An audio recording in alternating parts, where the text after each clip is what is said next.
शादी के जोड़े में सजी 23 साल की हसीता अपनी ज़िंदगी के सबसे ख़ास दिन ले बहुत ज़्यादा खुश थी, क्योंकि हर लड़की की तरह हसीता ने भी कई सपने सजाए थे इस दिन को लेकर। और फाइनली वो दिन आ ही गया था जहां उसकी शादी लंदन में रहने वाले पंकज से होने जा रही थी। दिल्ली के ही एक फार्म हाउस में दोनों ने अग्नि को साक्षी मानते हुए 22 मार्च 2024 को 7 जन्मों की कसमें खाई। हसीता का पूरा परिवार इस शादी से बहुत ही ज़्यादा खुश था, बिकॉज लंदन में एक रेप्यूटेड कंपनी में काम कर रहा था पंकज। हसीता के लिए परफेक्ट मैच था। हसीता, जिसका सपना बचपन से ही एक टीचर बनने का था, उसे लग रहा था कि शायद लंदन जैसे देश में जहां टीचिंग को लेके ढेरों अपॉर्चुनिटीज़ होंगी, वो वहां अपने इस सपने को पूरा कर पाएगी। उसके पिता सतबीर सिंह, जो पेशे से एक ड्राइवर थे, उन्होंने बड़ी ही धूमधाम से अपनी छोटी बेटी की शादी कराई थी। एंड एक पिता होने के नाते अपनी सबसे बड़ी रिस्पॉन्सिबिलिटी को बहुत ही अच्छे तरीके से निभाए थे। जहां एक तरफ शादी के बाद हसीता की विदाई का गम पूरे परिवार को था, वहीं दूसरी तरफ वो इस बात से ज़्यादा खुश थे कि हसीता अपनी नई ज़िंदगी की शुरुआत करने जा रही है। पर हसीता ने कभी सपने में भी नहीं सोचा होगा कि जिस नई ज़िंदगी की शुरुआत वो करने जा रही है, वही नई ज़िंदगी उसको एक ऐसे दलदल में फंसा देगी जिससे वो कभी बाहर नहीं निकल पाएगी। और घर वालों ने कभी कल्पना भी नहीं करी थी कि जिस बेटी को वो खुशी खुशी अलविदा कर रहे हैं, वो उनकी बेटी का आखिरी अलविदा होने वाला था। हसीता गई तो लाल जोड़े में थी, पर जैसे ही वो वापस आई, उसने पूरे परिवार को झंझोड़ के रख दिया था। केस में आगे बढ़ने से पहले मेरी आपसे एक छोटी सी गुजारिश है कि प्लीज़ इस वीडियो को जितना हो सके उतना शेयर कीजिए, ताकि ये वीडियो ज़्यादा से ज़्यादा लोगों तक पहुंच पाए।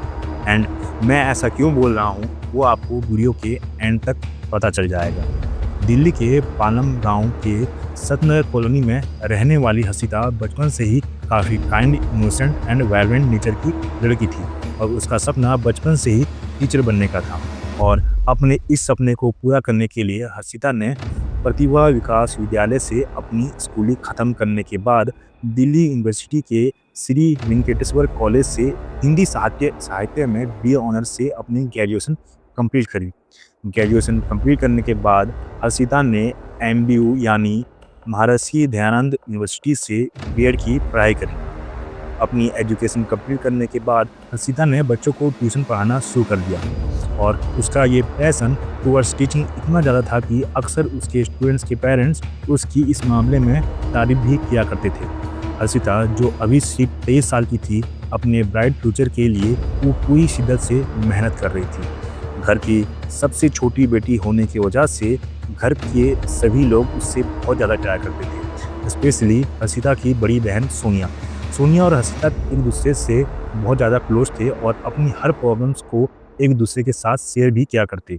सोनिया की शादी एक अच्छे घर में होने के बाद घर वालों के बस यही रिस्पॉन्सिबिलिटी थी कि अब हसीता की शादी भी किसी अच्छे से लड़के से हो जाए। और हमारे इंडियन कल्चर के हिसाब से हर माँ बाप को कहीं ना कहीं अपनी बेटी की शादी की टेंशन होती है कि उन्हें एक अच्छा घर मिल जाए जहाँ वो खुशी खुशी रह सके। हसीता के घर वालों ने उसके लिए लड़का देखना शुरू भी नहीं किया था कि उन्हें किसी क्लोज रिलेटिव के थ्रू एक रिश्ता आया। हरियाणा के धरौली गांव के रहने वाला पंकज लंदन में किसी बड़ी कंपनी में अच्छी पोस्ट पर था।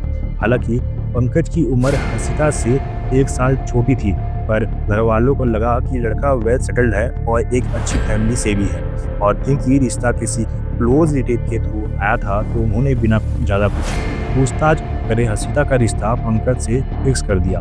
हसीता भी रिश्ते से बहुत ज़्यादा खुश थी, क्योंकि उसे लगा कि वो अपने इस टीचिंग के सपने को लंदन जैसे शहर में जाकर इजीली पूरा कर पाएगी। रिश्ता पक्का होने के बाद पंकज, जो कुछ समय लंदन में था, कुछ दिनों की छुट्टियां ले अगस्त 2023 में इंडिया आया, और दोनों ने लीगल तरीके से कोर्ट मैरिज कर ली थी। अक्सर ऐसे NRI मैरिज में लड़का या लड़की पहले इंडिया आकर कोर्ट मैरिज कर लेते हैं ताकि वो वीज़ा प्रोसेस को स्टार्ट कर सकें। अगस्त 2023 में कोर्ट मैरिज करने के बाद पंकज वापस लंदन लौट गया, और इधर हसीता और उसका घर वालों ने शादी की तैयारियां करनी शुरू कर दी थी।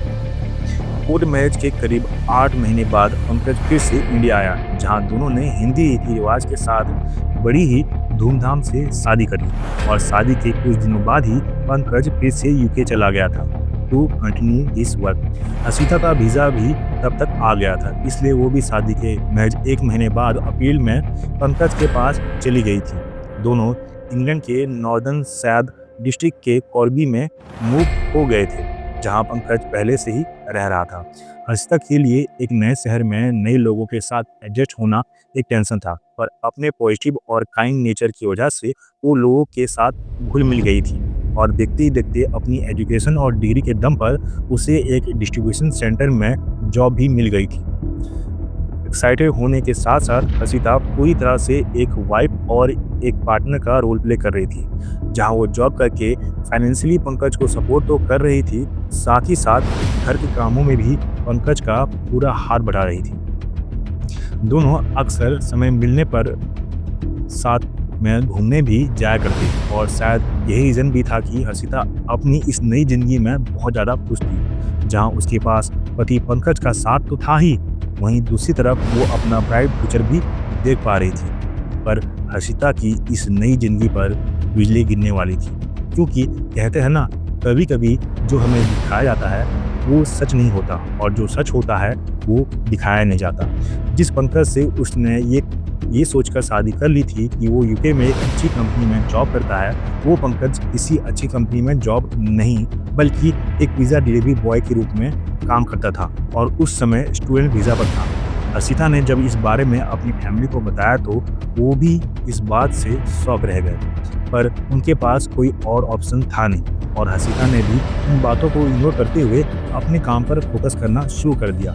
लेकिन शादी के महज कुछ समय बाद हर्षिता की मेहंदी का रंग भी फीका नहीं पड़ा था कि पंकज ने उसे दहेज के नाम पर मारना पीटना शुरू कर दिया था। पंकज उसे फिजिकली और इमोशनली टॉर्चर तो कर ही रहा था, उसके साथ साथ उसने हर्षिता के बैंक अकाउंट पे भी कंट्रोल कर लिया था। पंकज उसे बुरी तरीके से मारता, दहेज के नाम पर हमेशा पैसों की मांग करता और हर तरीके से उसके ऊपर अपना हक जाता था। हर्षिता की जिंदगी बस जॉब और घर के कामों तक ही सीमित रह गई थी, बिकॉज उसने हर्षिता को उसके फ्रेंड से मिलने से भी मना कर दिया था। पंकज के इस एग्रेसिव नेचर को हर्षिता फिजिकली तो झेल रही थी, बल्कि अंदर ही अंदर इमोशनली वो अपनी पति के व्यवहार से घुट रही थी और अक्सर ऐसे केसेस में लड़कियां इन बातों को अपने पेरेंट्स को नहीं बताती और वेट करती हैं कि शायद कुछ टाइम तक सब ठीक हो जाए। इसलिए इनिशियली हर्षिता ने भी इस बारे में अपने फैमिली को नहीं बताया।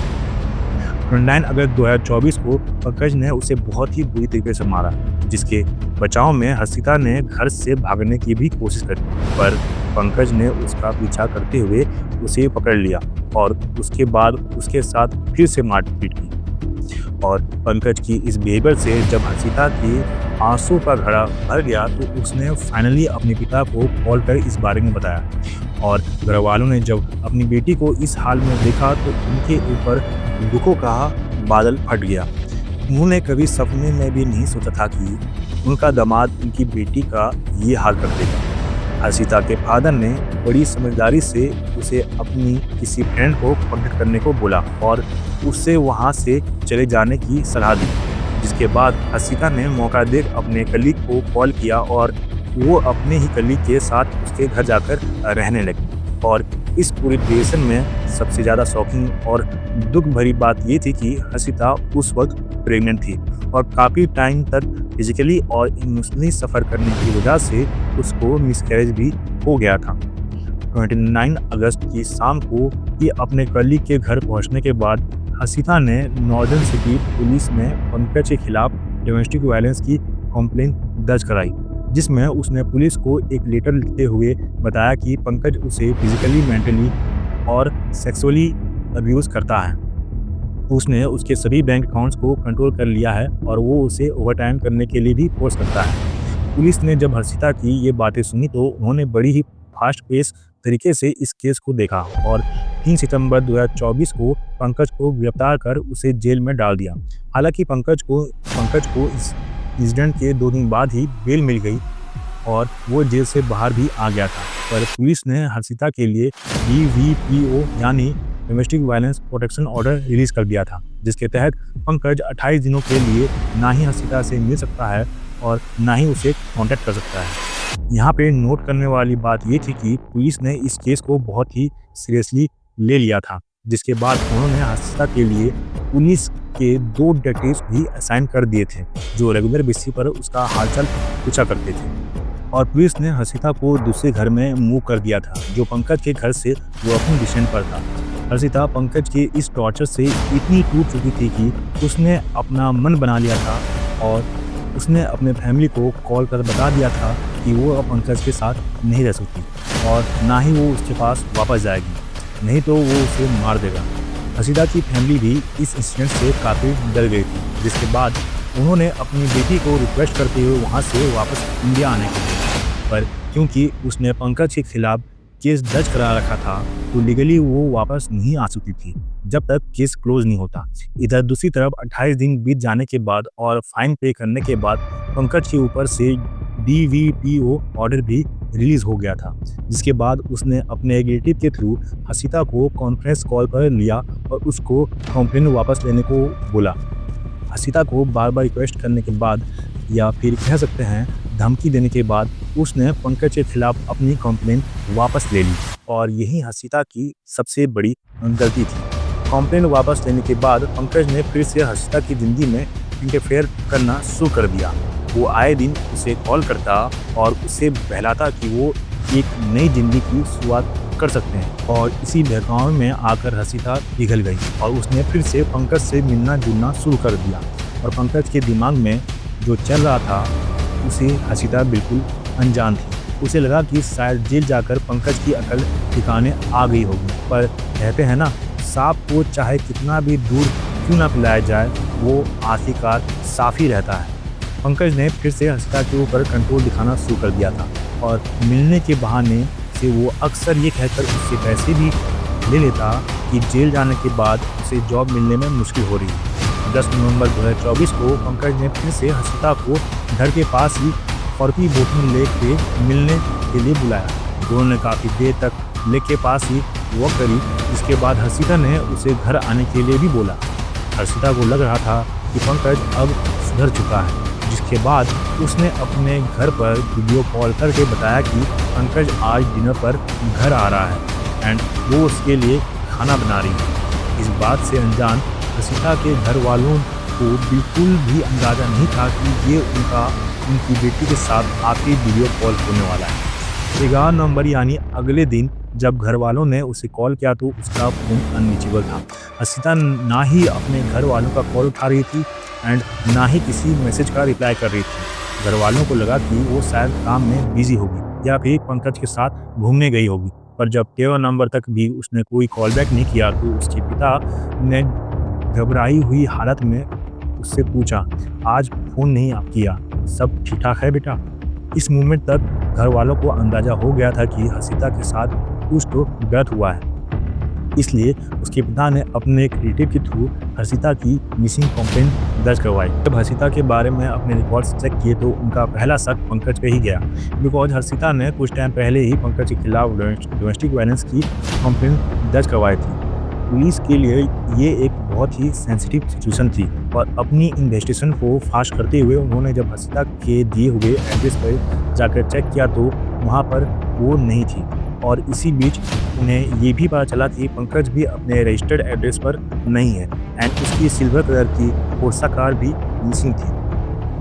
Automatic number plate recognition technology की मदद से पुलिस ने पंकज की कार को ट्रेस किया और 14 नवंबर की सुबह उन्हें उसकी कार एल्फोर्ड के पास ब्रिस्बेन रोड पर पार्क मिली।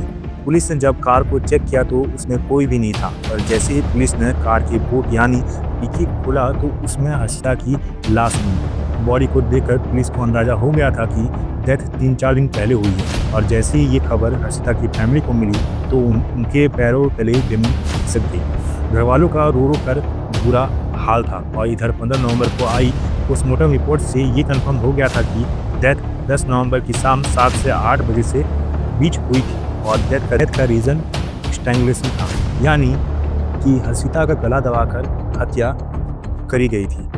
हर्षिता की डेथ के बाद ये केस आग की तरह पूरे इंग्लैंड में फैल गया और पुलिस के ऊपर इस केस को लेकर प्रेशर भी बढ़ गया। पुलिस ने फॉरेंसिक टीम की मदद से हर्षिता के घर को अच्छे से चेक किया ताकि उन्हें इस केस से रिलेटेड कातिल के बारे में कुछ पता चल सके। पुलिस ने हर्षिता और पंकज के घर के आसपास सभी सीसीटीवी फुटेज को खंगालना शुरू किया और उन्हें 10 नवंबर का एक वीडियो क्लिप हाथ लगा जिसमें रात करीब 9 बजे ब्लैक कलर की जैकेट पहनकर ये शख्स कोई और नहीं बल्कि पंकज लांबा है, जो ऐसे प्रेटेंड कर रहा है कि वो किसी का वेट कर रहा है। लेकिन उसके चेहरे पर घबराहट देख पुलिस ये कंफर्म हो गया था कि हर्षिता की मौत के पीछे पंकज का ही हाथ है। नेक्स्ट डे यानी कि 11 नवंबर की सुबह पंकज एयरपोर्ट एरिया से जैकी रोड में वॉक करता हुआ दिखाई दिया, जहां वो एक अंडरग्राउंड रेलवे स्टेशन की तरफ जाते हुए दिखा, जिसमें उसने एक लाइट ग्रीन कलर की जैकेट पहनी हुई है और उसने एक ब्लैक कलर का बैग भी अपने पीछे टांगा हुआ था। और यही वो पंकज का आखिरी सीसीटीवी फुटेज है जो यूके पुलिस को मिला था। पुलिस ने फुटेज के बेस पर पंकज की एक फोटो निकाली और उसे लोकल पुलिस स्टेशन में सबमिट कर दिया। इंसिडेंट को ऑलरेडी एक हफ्ता हो चुका था और ऐसे में पुलिस के लिए सबसे बड़ा डर ये था कि पंकज कहीं कंट्री छोड़ भाग ना जाए, पर पुलिस का ये डर सच में तकलीफ हो गया जब उन्हें पता चला कि पंकज 11 नवंबर को ही अपने इंडियन पासपोर्ट के थ्रू कंट्री लीव कर चुका था। दिस मीन्स कि पंकज ने इस पूरे क्राइम को पहले से ही प्लान किया हुआ था। यूके अथॉरिटीज़ ने इंटरपोल की मदद से इस बात की खबर इंडियन अथॉरिटीज़ को दे दी, जिसके बाद दिल्ली पुलिस की टीम ने इस बारे में हर्षिता की फैमिली को भी बता दिया था। हर्षिता के फादर को ये खबर मिलते ही उन्होंने तुरंत पालम विलेज पुलिस स्टेशन में पंकज के खिलाफ दहेज, हैरेसमेंट एंड हत्या की कंप्लेंट दर्ज करवाई। सतवीर सिंह ने पुलिस को ये भी बताया कि पंकज की फैमिली का भी इस केस में पूरा इन्वॉल्वमेंट है, जहां उन्होंने पंकज को दहेज के लिए तो उकसाया ही साथ उन्होंने उनकी फैमिली को भी दहेज देने के लिए मजबूर किया था, जिसके बाद उनको अपनी एक प्रॉपर्टी को भी बेचना पड़ा था। दिल्ली पुलिस ने मामले की गंभीरता को देखते हुए पंकज के पिता दशरथ सिंह और मां सुनील देवी पे भी dowry death, cruelty to a married woman and criminal breach of trust जैसे आरोप लगाए, जिसके बाद पुलिस ने उन्हें भी रिमांड के लिए भेज दिया था। और इस केस का मेन कल्प्रिट पंकज लांबा अभी भी पुलिस के गिरफ्त से बाहर था। पुलिस ने पंकज को एक खतरनाक अपराधी बताते हुए उसके वांटेड पोस्टर भी छपवाए, जिस पर उन्होंने उसको पकड़ने वाले शख्स को 50,000 देने की दावा किया। पुलिस के अकॉर्डिंग 12 नवंबर को वो दिल्ली पहुंचा था और इस साल 4 मार्च को उसी दिल्ली के एक सीसीटीवी फुटेज में पुलिस ने कैप्चर भी किया, जहां वो एक एटीएम से पैसे विड्रॉ करते हुए दिखा। इन्वेस्टिगेशन के दौरान ही 22 मार्च को पुलिस को एक रिक्शे वाले के पास उसका मोबाइल फ़ोन भी मिला, जिसका मतलब ये था कि वो अभी भी दिल्ली के अंदर बेखौफ होकर घूम रहा था। पर अब सबसे बड़ा सवाल यह था कि जहां एक तरफ पुलिस ये दावा कर रही है कि उनकी लाख कोशिशों के बाद भी वो पंकज को पकड़ने में नाकाम है, वहीं दूसरी तरफ सोनिया और उसकी फैमिली कोर्ट के चक्कर काट के थक चुकी है। सोनिया ने कोर्ट में पंकज को ना पकड़ने की वजह पुलिस की लापरवाही बताई और इस केस को सेंट्रल ब्यूरो ऑफ इन्वेस्टिगेशन को रेफर करने की भी गुजारिश की। पंकज आज भी पुलिस के गिरफ्त से बाहर है। वहीं हर्षिता की फैमिली को ये डर है कि दिल्ली जैसे शहर में ऐसे खुलेआम घूमने के बाद वो मौका देखकर उनके साथ भी कुछ गलत न कर दे। जहां एक तरफ यूके अथॉरिटीज़ ने इस बात को कंफर्म किया कि हर्षिता की हत्या के पीछे पंकज का ही हाथ है, वहीं दूसरी तरफ उसकी फैमिली को अभी भी लगता है कि वो ऐसा कुछ नहीं कर सकता। पंकज लांबा की लाइफ में वो सब कुछ था जो एक आम इंसान अपनी लाइफ में चाहता है, एक अच्छी लाइफ पार्टनर, एक अच्छी फैमिली और एक बेटर फ्यूचर। लेकिन इस सब के बावजूद भी उसने एक ऐसा पाप किया जिसकी किसी भी दुनिया में कोई माफ़ी नहीं है। उसने हर्षिता के पेट में पल रहे अपने उस बच्चे को बारे में भी नहीं सोचा जिसकी जान उसके द्वारा हर्षिता के ऊपर किए गए टॉर्चर की वजह से गई।